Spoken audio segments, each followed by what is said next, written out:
ليفاندوفسكي وش فيك شادها يا اسطوره يا روحي؟ ليش مسجل جول؟ خلنا نتعثر يا اخي، انت وراشفورد وش فيك؟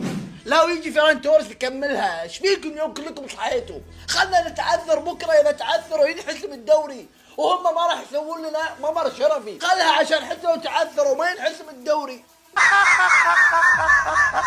الله مو مشكلة نجيب دوري 100 نقطة، يلا عادي تعثروا عاد سووا اللي تبونه. والله العظيم ما ادري ايش اقول في مدح الاسيست ولا في فليك اللي قادر يفوز باي تشكيلة، ويجيك واحد يقول لك ايش؟